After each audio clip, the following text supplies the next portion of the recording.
مرحبا اصدقائي، وياكم حارد المهندس. اليوم جيناكم بعروض جدا ممتازه، عروض 0 متر عن البحر، يعني امام البحر مباشره، وكذلك امام القلعه، قلعه الانيا المشهوره. طبعا ما احكي لكم المنظر هنا وامواج البحر وجمال هذا المنظر، يعني ما اعرف شلون اوصف لكم اياه الا تجون هنا توقفون بمكاني يلا تشوفون هذا المنظر وجماله. طبعا اليوم العروض اللي عندنا هي شقتين موجوده في الطابق الثامن وفي الطابق العاشر، في مجمع كامل الخدمات متكامل، مجمع صفر يعني نستوى بنا وخلاص. هذا المجمع حاليا عليه تخفيض فقط هذه الشقتين، ومثل ما راح اذكر الاسعار في نهايه الفيديو. هذا هو السعر النهائي، يعني اذا تجون بنفسكم الى هذا المجمع وتسالون عن الاسعار راح تشوفوها اغلى من السعر اللي انا دا اقدمه لكم. طبعا التفاصيل او الشقق اللي راح اعرضها هي 2+1 90 متر، موجوده في الطابق الثامن وفي الطابق العاشر في مجمع كامل متكامل. مثل ما تشوفون الخدمات امامكم، المسبح وكذلك هواي شغلات يعني موجوده في هذا المجمع. عندكم حتى نفق خاص ياخذكم الى الشاطئ مالتكم، وامامكم الشاطئ يعني 0 متر عن البحر و0 متر عن الشارع الرئيسي في مدينه الانيا. هسه راح نتكلم وراح اشوفكم التفاصيل وخدمات هذا المجمع، خليكم ويانا.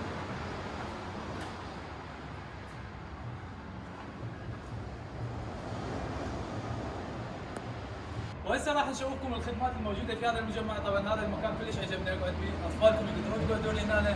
تفضلوا وياي خل اشوفكم الخدمات. طبعا امامكم المسبح الخارجي، وكذلك مثل ما تشوفون بالعاب ايضا.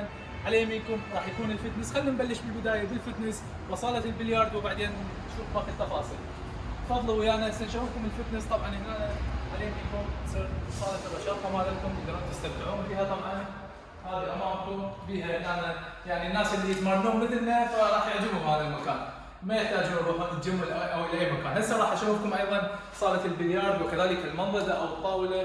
ايضا هنا عندكم مساحه تقدرون تلعبون. تعالوا تفضلوا ويانا. وهذه امامكم هنا عندنا منضده، عندنا بليارد، وهناك عندنا ايضا العاب ثانيه. طبعا هذا كلها تتمتعون بها بصوره مجانيه، تعتبر متضمنه من ضمن العائدات. خلينا نشوف المسبح الخارجي والمسبح الداخلي، الحمام وكذلك باقي التفاصيل. عندنا هنا اول شيء المسبح الخارجي الخاص بالمجمع. طبعا عندكم هاي المساحه حلوه، يعني هسه حاليا المسبح فارغ، وذلك بسبب وضع فيروس كورونا وهاي الشغلات، فاكو بعض المجمعات ما فتحوا المسابح مالتها، ولكن هذا امامكم مسبح جدا كبير وايضا بالعاب حلوه. هنا عندكم مكان جلسه او مكان تقدرون تقعدون فيه. هذا المسبح الداخلي هسه راح نشوفه من الداخل. طبعا هسه راح نفوت نشوف الخدمات الباقيه. عندنا المسبح، اول شيء المسبح الداخلي هذا امامكم التصميم جدا حلو والاضاءه والترتيب مثل ما تشوفون. مجمع بعده جديد يعني لحد الان مثل ما نقول ما مبيوع كل الشقق. هذا هو المسبح الداخلي امامكم، والمساحه مالته ممتازه. طبعا هذا المسبح شتوي وايضا يفتح مرات بالصيف حسب الوضعيه ووضعيه المجمع.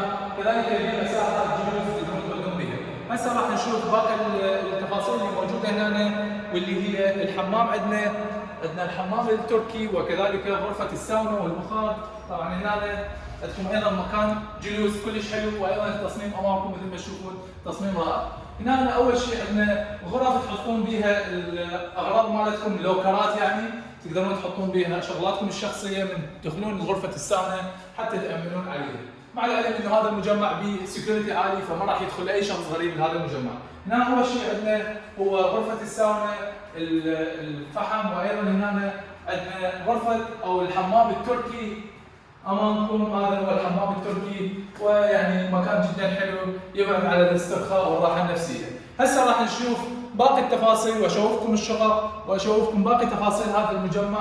طبعا يعني اذا تتفضلون نفسكم وتشوفوا اكيد راح يعجبكم هذا المكان. مثل ما وضحت لكم انه بمساحه جدا واسعه، بمسابح خارجيه، مسابح داخليه. وهسه مثل ما شفتوا هاي الخدمات، هسه راح نروح نشوف الشقق وخليكم ويانا وشوفوا التفاصيل.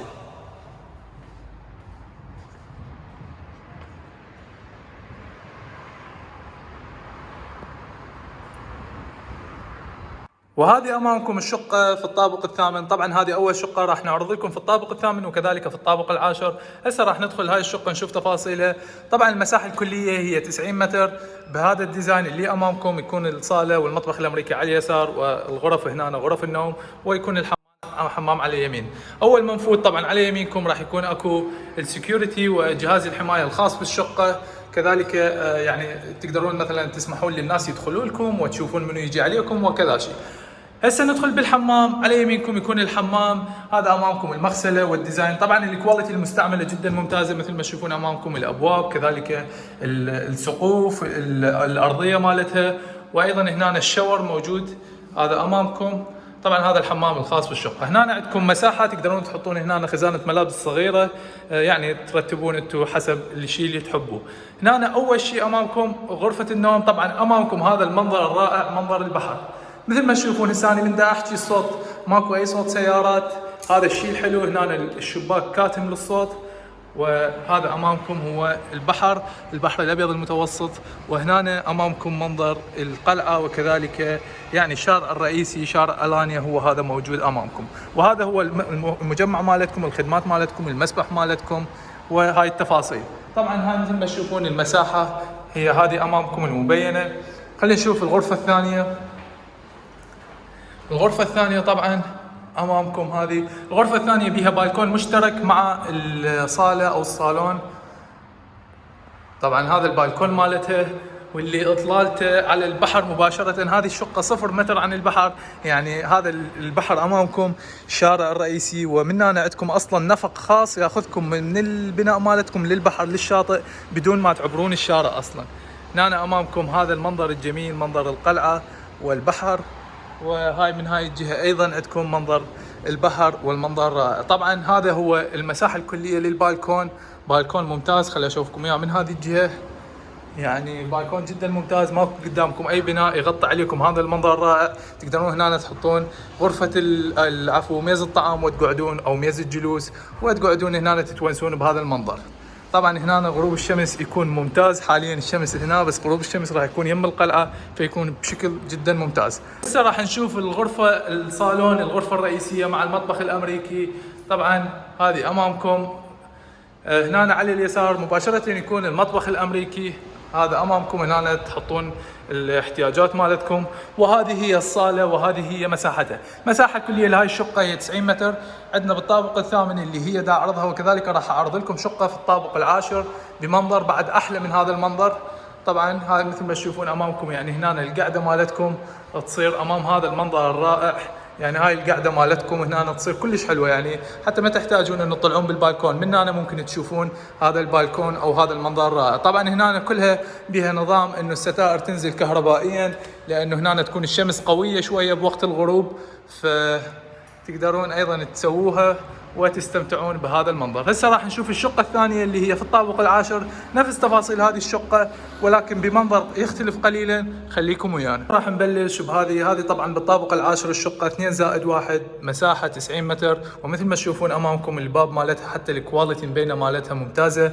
تقسيم مال الشقة مالتها راح يكون الحمام على اليمين والغرف امامكم، والمطبخ الامريكي مع الصالة راح يكون على اليسار.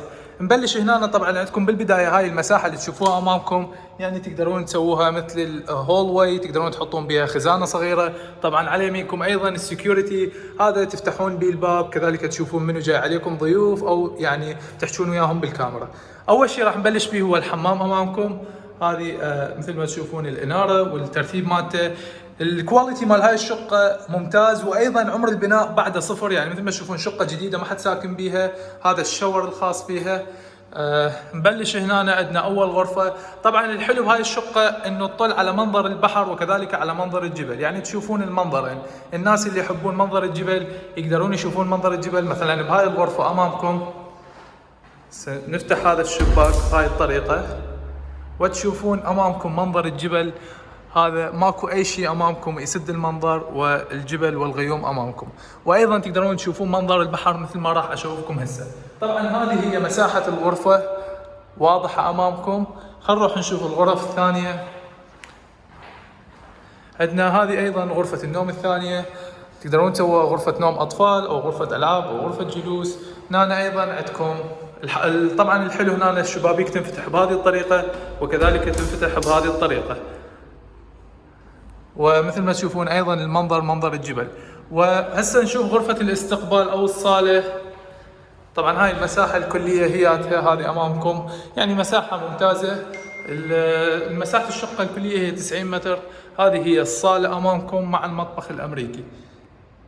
وهنا تحطون مثلا مكان خزان الثلاجه، احنا مثل ما نقول بالعراقي. هناك عندكم الطباخ، الغساله، بقيه الشغلات كلها هنا تنحط. طبعا هاي البالكون امامكم باب سلايد، وكذلك الستائر اللي تنزل تقدرون ترتبوها هنا كهربائيا، تنزل الستائر حتى تغطي عليكم الشمس. احلى شيء في هذه الشقه هو هذا المنظر اللي امامكم. على يمينكم يكون جهه الجبل، وتشوفون الشقه واسعه، يعني البالكون واسع. هنا تقدرون تحطون يعني طاوله جلوس وتقعدون تستمتعون بالجبل وكذلك البحر والقلعه. يعني هذا اهم شيء موجود في الانيا، هو القلعه امامكم يكون، وهذا هو الساحل امامكم، وهذا شارع الساحل الرئيسي، يعني صفر عن البحر، يكون امامكم البحر. كذلك اذا عاجبكم يعني المجمع مثل ما شفتوا بالخدمات مالته، به مسابح وبه هواي شغلات وتفاصيل، ولكن البحر يكون امامكم والساحل يكون امامكم، وهذا امامكم المنظر الجميل. هسه خلينا نتكلم على باقي التفاصيل، خليكم ويانا. ومثل ما شفتوا امامكم هذه الشقه اللي عرضناها. طبعا هذه الشقه هسه اللي احنا حاليا بها هي بالطابق العاشر، وايضا عندنا بالطابق الثامن مثل ما شوفوا لكم. هذا المنظر راح يكون امامكم المنظر الجميل، منظر البحر، وكذلك على يمينكم يكون منظر الجبل. طبعا تفاصيل هذه الشقق هي المساحه مالتها 90 متر، 2+1 تقع في الطابق الثامن وفي الطابق العاشر. شقة عمر البناء مالتها صفر، في مجمع متكامل الخدمات، مسابح، صالات رشاقة، مسابح داخلية، كل شيء متوفر به، حتى نفق ياخذكم مباشرة للبحر. إذا تشوفون أمامكم البحر يكون يعني جدا قريب، ولكن أيضا يوجد نفق ياخذكم مباشرة يطلعكم على البحر. طبعا الأسعار المطلوبة في هذه الشقتين، الشقة في الطابق الثامن السعر المطلوب هو 115,000 دولار، والشقة اللي هي في الطابق العاشر اللي هي هسه أنا حاليا واقف بدي أصور بها، اللي يكون المنظر هذا امامكم، السعر المطلوب هو 125,000 دولار. طبعا هاي الاسعار قابله للتفاوض بشيء بسيط، بعد ما تجون تتفضلون عندنا وتشوفون الشقه راح نحطكم ويا صاحب العلاقه وممكن تتفاوضون وياه على اسعار. طبعا هذا مو اول عرض ولا اخر عرض راح نسوي، ان شاء الله راح نعرض عروض متعدده، بس هذا واحد من يعني من العروض الناس اللي تفكر ترتاح في حياتها وتعيش. يعني اذا تقعد هنا وتشوف هذا المنظر اللي امامك شنو اللي تريده بعد؟ اتمنى ان شاء الله يا رب يعجبكم هذا الفيديو، ونشوفكم بالفيديو الجاي. سلام.